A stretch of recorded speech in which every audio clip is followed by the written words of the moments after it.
सीयूडी PG 2027 economics की preparation कर रहे हैं तो माइंड में एक थॉट जरूर आता होगा कि सिलेबस तो बहुत ज़्यादा बड़ा है, बहुत ज़्यादा वास्ट है, एकदम डिटेल मैनर में आपको बता रखा है कि हर एक पोर्शन में, हर एक यूनिट में आपको क्या क्या कवर करना है। बट क्या कुछ ऐसे टॉपिक्स नहीं है, क्या कुछ सर्टेन एरियाज ऐसे नहीं है जो सबसे ज़्यादा इंपॉर्टेंट हो? यानी कि इंपॉर्टेंट किस वजह से? या तो वहाँ से सवाल बार बार रिपीट होते हैं, या फिर वो टॉपिक्स ऐसे हैं जिनकी वेटेज काफ़ी ज़्यादा हाई रहती है आपके एग्जाम में ओवरऑल। तो चलिए आज आपको प्रोवाइड कर देते हैं सभी इंपॉर्टेंट टॉपिक्स की लिस्ट इसी एक वीडियो में, एक ही बारी में। Hello everyone, welcome to CUD PG 24/7। This is Priya, your educator and mentor for economics. तो देखो, मैंने आपको अभी तक सारी की सारी इंपॉर्टेंट चीजें जो आपको प्रिपरेशन में हेल्प कर सकती है ऑलरेडी प्रोवाइड कर दी हैं। जैसे कि सभी इंपॉर्टेंट यूनिट्स के बारे में मैंने आप लोगों को ऑलरेडी बता दिया है, कैसे आपको यूनिट्स को प्रायोरिटाइज करना है ये भी बता दिया है। अब आज देख लेते हैं कि यूनिट्स तो हमें पता है कि कौन कौन से हमें प्रायोरिटाइज करने, बट टॉपिक्स कौन कौन से हमें प्रायोरिटाइज करने हैं उसके बारे में फटाफट से हम लोग कर लेते हैं डिस्कशन। बिकॉज एनालिसिस सही होंगे तो प्रिपरेशन भी फिर सही तरीके से आप कर पाओगे। तो यहाँ पर मैंने क्या करा है, मोस्ट इंपॉर्टेंट टॉपिक्स आपको बताए हैं। और किस बेसिस पे बताए हैं? आपके प्रीवियस ईयर के जो पेपर हैं 2022 से 2026 तक के पेपर के एनालिसिस के बेसिस पर ही सारी चीजें मैं यहाँ पर आपको बता रही हूँ। ओके, अब देखो, सबसे पहले सिलेबस आपको पता है कि कुछ इस तरीके से डिवाइडेड है। ये 7 यूनिट्स हैं। इंडियन इकोनॉमी के साथ ही आपको कुछ टॉपिक्स देखने को मिल जाते हैं पब्लिक इकोनॉमिक्स के, टैक्सेशन के, इंटरनेशनल ट्रेड थ्योरी के, वो सारी चीजें और बहुत सारे और भी छोटे मोटे ऐसे टॉपिक्स हैं जो एज सच सिलेबस में नहीं है लेकिन इनडायरेक्टली सिलेबस का ही पार्ट है। ओके, अब देखो, यूनिट्स का डिवीजन तो मैंने आप लोगों को ऑलरेडी बता रखा है कि सबसे ज्यादा फोकस आपका माइक्रो एंड मैक्रो। मैक्रो में हम इन तीनों ही यूनिट्स को इंक्लूड कर लेते हैं, तो इनके सिलेबस पर आपका सबसे ज्यादा फोकस होना चाहिए। सेकेंडली, आप प्रायोरिटाइज कर सकते हो स्टैट्स को एंड इंडियन इकोनॉमी को। स्टैट्स को आप थोड़ा सा ज्यादा इंपॉर्टेंस दे सकते हो बिकॉज इंडियन इकोनॉमी से कई बारी, क्योंकि इंडियन इकोनॉमी वास्ट है तो कुछ भी अनएक्सपेक्टेडली भी पूछा जा सकता है। लेकिन स्टैट्स के क्वेश्चन बहुत डायरेक्ट रहते हैं, या तो आपको करेक्ट ऑर्डर में लगाने होंगे, या स्टेप्स बताने होंगे, या फिर आपको डायरेक्टली क्वेश्चन दिया होगा, फॉर्मूला में पुट कर आंसर बताना होगा। तो स्टैट्स के क्वेश्चन से आप डेफिनेटली अपना स्कोर बढ़ा सकते हो। एंड मैथमेटिकल मेथड्स, क्योंकि जो प्रीवियस ईयर के एनालिसिस रहे उसमें अगर हम देखें तो प्रीवियस 1-2 सालों में यहाँ से नंबर ऑफ क्वेश्चंस काफ़ी ज़्यादा कम रहे, हार्डली 4 to 5, तो आप इसको थोड़ा सा स्ट्रैटेजिकली प्रिपेयर कर सकते हैं। ओके, चलिए, तो यहाँ पर हम लोग ये तो देख चुके हैं कि यूनिट्स हमें किस तरीके से यहाँ पे प्रायोरिटाइज करने। अब टॉपिक्स भी देख लेते हैं कि अक्रॉस डिफरेंट यूनिट्स कौन कौन से इंपॉर्टेंट टॉपिक्स यहाँ पर आपके लिए हैं। तो देखो, मैंने क्या करा है, मैंने आप लोगों के लिए यहाँ पर एक लिस्ट क्रिएट कर दी है। खुद ही मैंने आप लोगों के लिए प्रीवियस ईयर के ट्रेंड एनालिसिस के बेसिस पर सारे टॉपिक्स को मेंशन कर दिया। जैसे कि माइक्रो इकोनॉमिक्स में कंज्यूमर सरप्लस बहुत इंपॉर्टेंट है, थियोरेटिकली या न्यूमेरिकली सवाल जरूर पूछा जाता है। वॉप, weak axiom of revealed preference theory में वॉप का सवाल जरूर आपसे एग्जाम में पूछा जाता है और पहले भी बहुत बारी ऑलरेडी पूछा जा चुका है। देन यूटिलिटी फंक्शंस, जिसमें हमारे पास लीनियर यूटिलिटी फंक्शन है, परफेक्ट कॉम्प्लीमेंट्स है, क्वाज़ी लीनियर है, कॉप डगलस है, एंड इन सब में से कॉप डगलस सबसे ज्यादा इंपॉर्टेंट है। अब याद रखना, यहाँ से आपका थ्योरेटिकल क्वेश्चन भी बन सकता है किसी भी यूटिलिटी फंक्शन के बेसिस पर, और न्यूमेरिकल क्वेश्चन भी पूछा जा सकता है जिसमें आपको या तो किसी भी यूटिलिटी फंक्शन को देकर एमआरएस निकालने को बोल दे, या फिर आपको ऑप्टिमल बंडल निकालने को बोल दिया जाए। ऐसे सवाल पूछे जा सकते हैं। उसके अलावा इंडिफरेंस कर्व से भी क्वेश्चन बनता है, जैसे कि इंडिफरेंस कर्व की प्रॉपर्टी से क्वेश्चन बना था। उसके अलावा इंडिफरेंस कर्व अलग अलग केसेस में, कि कमोडिटी एक्स ऐसी है, कमोडिटी वाई ऐसी है, तो कैसे इंडिफरेंस कर्व की शेप निकलेगी, ऐसे सवाल बनते हैं। उसके अलावा प्रोडक्शन फंक्शन भी इंपॉर्टेंट है यूटिलिटी फंक्शन की तरह। प्रोडक्शन फंक्शन जैसे लीनियर प्रोडक्शन फंक्शन है, लियोन्टिव प्रोडक्शन फंक्शन है, कॉप डगलस अगेन यहाँ पर भी बहुत ज्यादा इंपॉर्टेंट हो जाता है। ओके, तो यहाँ पर भी आपका Cobb Douglas production function important है। ओके, चलिए, उसके अलावा रिटर्न्स टू स्केल का टॉपिक बहुत इंपॉर्टेंट है। Constant returns to scale, increasing returns to scale, decreasing returns to scale. And एक चीज याद रखना कि जो भी आपका प्रोडक्शन फंक्शन है उसमें कौन से प्रोडक्शन फंक्शन में कौन सा रिटर्न्स टू स्केल का केस होता है, और कॉप डगलस के केस में स्पेशली हम कैसे आइडेंटिफाई करते हैं कि कौन सा रिटर्न्स टू स्केल है। ये छोटे छोटे जो टॉपिक्स है यहाँ से सवाल बहुत ज्यादा पूछे जाते हैं। उसके अलावा होमोजेनियस प्रोडक्शन फंक्शन क्या होता है, ये चीज आपको डेफिनेटली पता होनी चाहिए, बहुत इंपॉर्टेंट है।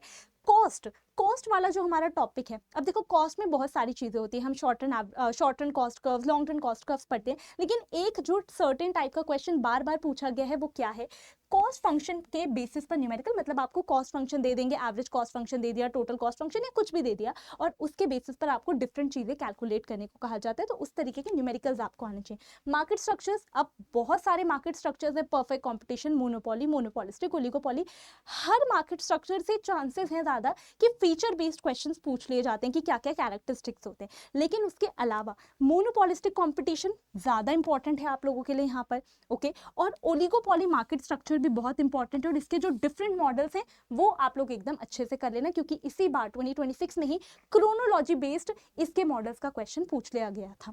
ऑलराइट, इसके अलावा fundamental theorem of welfare economics, तो first fundamental and second fundamental theorem important है। पैरेटो ऑप्टिमैलिटी का टॉपिक आप लोगों के लिए बहुत ज्यादा यहाँ पर इंपॉर्टेंट रहता है, ठीक है, ओके। उसके अलावा हमारे पास और क्या इंपॉर्टेंट है, externalities, positive externalities, negative externalities, उसमें भी नेगेटिव प्रोडक्शन और positive production, negative consumption, positive consumption, ये सारे केसेस इंपॉर्टेंट है। गुड्स का क्लासिफिकेशन समझ लो, ये सवाल तो किसी ना किसी फॉर्म में पूछ लिया जाता है कि पब्लिक गुड्स क्या होते हैं, प्राइवेट गुड्स क्या होते हैं, कॉमन गुड्स क्या होते हैं, क्लब गुड्स क्या होते हैं, ऐसा डायरेक्ट क्वेश्चन पूछ लिया जाता है, और जब पता है क्वेश्चन रिपीट हो रहा है तो आप उसे अच्छे से प्रिपेयर कर लो, ओके। नेशनल इनकम से कैसे सवाल बनते हैं कि नेशनल इनकम को कैलकुलेट करते हुए हम क्या चीजें इंक्लूड करते हैं और क्या चीजें इंक्लूड नहीं करते, यानी कि क्या प्रिकॉशंस हमें बेसिकली डिफरेंट मेथड्स में लेने होते हैं, वो चीजें आपको पता होनी चाहिए।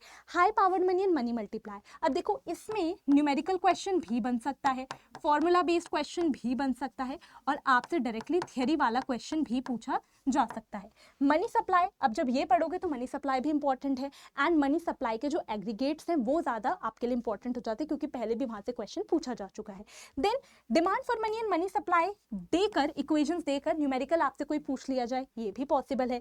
फिलिप्स कर्व बहुत इंपॉर्टेंट है, ये पूछ लिया जाता है, and not just Phillips curve, बहुत सारे आपके इंपॉर्टेंट कर्व्स हैं जिनसे सवाल पूछा जा सकता है, उस पर मैंने एक शॉर्ट वीडियो बना रखी है, उसे देख लेना। टूल्स, अब क्या होता है कि जब मनी सप्लाई को या क्रेडिट सप्लाई को इकोनॉमी में कंट्रोल करना होता है, बढ़ाना होता है, कम करना होता है, तो बहुत सारे टूल्स आरबीआई के द्वारा यूज किए जाते हैं, वो टूल्स इंपॉर्टेंट हैं। उसके साथ साथ कंजम्पशन थ्योरी, जैसे कि एब्सोल्यूट इनकम, रिलेटिव इनकम, आपकी उसके अलावा लाइफ साइकिल, परमानेंट इनकम, ये सारी जो आपकी थ्योरीज है, हाइपोथेसिस है, इंपॉर्टेंट है। ये भी इंपॉर्टेंट है कि ये क्या क्या है और कौन कौन से साल में और किस किस के द्वारा दी गई हैं, तीनों बातें हर एक थ्योरी के लिए इंपॉर्टेंट है। उसके अलावा आपको यहाँ पे डिटर्मिनेंट्स ऑफ इन्वेस्टमेंट, यहाँ से आपके एग्जाम में पहले भी सवाल पूछा जा चुका है, तो ये इंपॉर्टेंट टॉपिक है। बैलेंस ऑफ पेमेंट से पूछ लिया जाता है कि कौन सी चीज कहाँ पर आप रिकॉर्ड करोगे, या उसके बेसिस पे सवाल। Purchasing power parity, okay, absolute हो चाहे रिलेटिव हो, यहाँ से आपसे सवाल भी पूछ लिए जाते हैं, न्यूमेरिकल क्वेश्चन भी। ISLM बिल्कुल मिस नहीं करना, बहुत इंपॉर्टेंट है। Mundell Fleming model is also very very very important, ठीक है। उसके अलावा इकोनॉमिक ग्रोथ मॉडल, जिसमें आपको Harrod Domar model and Solow model पढ़ना है, दोनों इंपॉर्टेंट है। न्यूमेरिकल क्वेश्चन भी यहाँ से बन सकते हैं, डिफरेंट एग्जाम्स में बने भी हैं। इंटरनेशनल ट्रेड थियरीज आपको अच्छे से करनी है, थोड़ी ही थियरी है जिनमें से आपको जो HO वाली थियरी, हेक्सर रोलिंग थियरी जो है वो बहुत ज्यादा अच्छे से करनी है। एंड अगर मैं स्टैट्स के टॉपिक एक बार ये आपको बता दूं तो कोफिशिएंट ऑफ वेरिएशन बहुत इंपॉर्टेंट है, बार बार सवाल यहाँ से पूछे गए हैं, चाहे स्टेप्स के बेसिस पर हो चाहे न्यूमेरिकल क्वेश्चन हो। उसके अलावा मीन डेविएशन सॉल्व करना होता है, मीन डेविएशन निकालना होता है, ऐसे सवाल। एक्सपेक्टेड वैल्यू निकालने को दे दें, ऐसे वाले सवाल। न्यूमेरिकल दिया होगा, एक्स की वैल्यूज और उसकी प्रोबेबिलिटीज देकर एक्सपेक्टेड वैल्यू निकालने को बोल देते हैं। रिग्रेशन का टॉपिक इंपॉर्टेंट है, अभी 2026 में भी रिग्रेशन कोफिशिएंट से ही सवाल बना था। उसके अलावा कोरिलेशन इंपॉर्टेंट है, स्क्यूनेस के भी सवाल आपसे पहले पूछे जा चुके हैं, तो स्क्यूनेस का टॉपिक भी यहाँ पर बहुत इंपॉर्टेंट है। एंड एक लीनियर प्रोग्रामिंग का जो टॉपिक है, लीनियर प्रोग्रामिंग प्रॉब्लम का, ये भी बहुत इंपॉर्टेंट है, तो इसे आपको बहुत अच्छे से करना है। तो देखो ऐसे तो बहुत सारे टॉपिक्स हैं, बट आई ट्राइड की जो मेजर टॉपिक्स हैं, जो मोस्ट इंपॉर्टेंट आप कंसिडर कर सकते हो, जो या तो ज्यादा बार पूछे गए हैं, किसी भी वजह से आप एक्सपेक्ट कर सकते हो कि वहां से अच्छे नंबर ऑफ क्वेश्चंस बन सकते हैं, उन टॉपिक्स को मैं आपको इस वीडियो के थ्रू मोस्ट इंपॉर्टेंट टॉपिक्स को आप लोगों के साथ शेयर कर दूं। तो आई होप ये जो वीडियो है आप सभी को हेल्प करे, और इसी तरीके से मैंने मोस्ट इंपॉर्टेंट यूनिट्स की भी एक डेडिकेटेड वीडियो आप लोगों के लिए बना रखी है, नहीं देखा है अगर आपने उस वीडियो को तो इसे भी चेकआउट कर लेना। अब यहाँ बात हमारी मोस्ट इंपॉर्टेंट टॉपिक्स की खत्म तो हो जाती है, लेकिन अगर आपको इसी तरीके से कोई भी जानकारी चाहिए, कोई भी गाइडेंस चाहिए आपके एग्जाम में जो आपको हेल्प कर सके, this is my Telegram channel, जिसे आप ज्वाइन कर सकते हैं। अब एक इंपॉर्टेंट और छोटी सी बात मैं आपको बता दूं कि ये तो मैंने आपको बता दिया कि क्या क्या इंपॉर्टेंट है, लेकिन अगर आपको प्रॉब्लम ये आ रही है कि मैम ठीक है, लेकिन कवर कैसे करें? हमसे खुद से पढ़ाई नहीं हो पा रही, सेल्फ प्रिपरेशन नहीं हो पा रही, तो उसका भी सोल्यूशन है अल्टीमेट 3.0 बैच। अभी तक हमारे बहुत सारे CUDPG इकोनॉमिक्स 2027 की प्रिपरेशन के बैचेज आ चुके हैं, फुल हो चुके हैं, और ये हमारा लास्ट लाइव बैच है। इसके बाद आपके लिए कोई बैच नहीं आने वाला फाउंडेशन बैच, तो लास्ट अपॉर्चुनिटी है, जल्दी से एनरोल कर सकते हैं। सारे बेनिफिट्स हैं, आप कह सकते हो सारे फीचर्स आपको अल्टीमेट 3.0 बैच में मिलने वाले हैं। इसके अलावा आपके पास इकोनॉमिक्स के लिए ही महापैक में एनरोल करने का भी ऑप्शन होता है। महापैक बेसिकली जिसमें सारे बैचेस आपको मिल जाएंगे। आगे चलकर जो भी बैचेस आएंगे या अभी तक जितने भी बैचेस है वो सब पर आपको एक ही बारे में इन्वेस्ट करना है, तो महापैक में आप कर सकते हो और आपको सारे बैचेस पर एक्सेस मिल जाएगी। तो ultimate 3.0 is just one batch. महापैक में एनरोल करोगे तो इसमें सारे बैचेस आपको एक ही जगह पर मिल रहे होंगे। और अभी आपके जश्न आज़ादी को सेलिब्रेट करते हुए यानी कि इंडिपेंडेंस डे के स्पेशल ओकेजन पर बहुत सारे आपको, आप कह सकते हो, एडवांटेजेस के साथ ये बैचेस मिल रहे हैं। तो अगर आप जाकर अभी अल्टीमेट 3.0 बैच में एनरोल करते हो तो आपको इस बैच के साथ रिकॉर्डेड, कंप्लीटली रिकॉर्डेड बैच भी फ्री मिलेगा, तो आप दोनों बैचेस को एक साथ ले सकते हो। प्लस अभी बैच आपको 55% ऑफ यानी कि बहुत ज़्यादा अफोर्डेबल प्राइस पे मिल रहा है। बैच में आपको मॉक टेस्ट पूरे तरीके से फ्री मिल रहे हैं, जो यूजुअली आपको ऑफर नहीं किए जाते हैं बैच के साथ, एज आप कह सकते हो फ्री टेस्ट के तौर पर। ठीक है, अवेलेबल है लेकिन अलग से। और यहाँ पर आपको, अगर आप अभी एनरोल करते हैं तो आपको यहाँ पर हैंड रिटन नोट्स की भी कंप्लीट PDF मिलने वाली है। तो इन सभी बेनिफिट्स के साथ 55% ऑफ के साथ आप जल्दी से जाकर अल्टीमेट 3.0 बैच में एनरोल कर सकते हैं। एंड महापैक पर भी आपके लिए बहुत सारे एडवांटेजेस है। महापैक में एनरोल करोगे तो भी आपको यहाँ पर सारे बैचेस भी मिलेंगे, 55% डिस्काउंट के साथ मिलेंगे, साथ साथ मॉक टेस्ट भी फ्री मिलेंगे, हैंड रिटन नोट्स भी मिलेंगे। महापैक पे डबल वैलिडिटी है, मतलब 2028 तक आपको यहाँ पर महापैक पर एक्सेस मिल सकती है। कोई भी आपको क्वेरी हो, आपको एनरोल करना हो, कुछ भी पूछना हो, तो आप इस ईमेल आईडी पे डायरेक्टली मुझे कांटेक्ट कर सकते हो और जो भी एनरोल करना चाहे यहाँ पे बता सकते हैं।